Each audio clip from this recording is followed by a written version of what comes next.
Alright, the ship's ladder stitch is worked on a straight line from top to bottom. I actually marked 3 lines because I think it's going to help me with my spacing. So the first thing I'm going to do is come up on the bottom of the middle line. If you're using 3, we're going to decide how long we want our straight stitches to do. Go down above where we came up. Also on the middle line, we are going to angle our needle to the left, not all the way down to where we were here before, and we're going to come up on the left line. And your spacing and how wide you want them is going to be up to you. Then we are going to take the thread at an angle from here over to the right line, and it's going to be above where we went down in the middle line. So I just kind of lay my needle on top of the thread, on top of the fabric to see where I want to go. I'm going to go down on the right line, come back up in the same hole where I went down in the middle line at the end of that straight stitch. The thread is below the needle and pull through.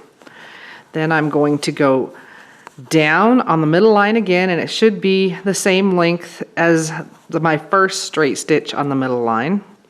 I'm going to go down. I'm going to angle my needle over to the left line, and we are trying to keep the same angle going here as we did in the previous. Pull the thread through, and then I'm angling up to the right line again. So I'm crossing over that center line at an angle. Going to go down on the right line, come up in the same hole where I went down at the end of my stitch in the middle. My thread is below the needle, and pull through. Again, we're going to finish off a straight stitch in the middle. So we're going to go down on the center line, same spacing, same length as we did before. We're going to angle our needle and come up on the left line, pull through. We want to try to keep this same angle we had going here. Going to go down on the right line, come up in the same hole there in the center where we went down. My thread's below my needle, pull through. So really what you're doing is a straight stitch in the middle, then you're doing a long angled straight stitch over the top of that center line. This stitch is going to work best on straight lines. It's going to be a little bit hard to get curves with it. So again, down on the center line, angling my needle to come up on the left line, going across, trying to keep the same angle, go down on my right line, come up in the center, in the same hole where I went down at the end of the last stitch that was in the center, threads below the needle, and pull through. So this is an easy stitch to execute. The hard part is keeping your spacing all the same and your angle.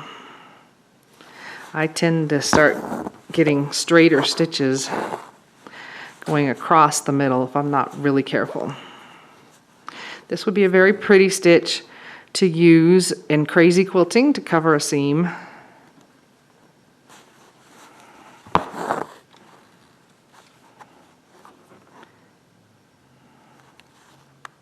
And you can decide what your spacing and how sharp of an angle you want this to be.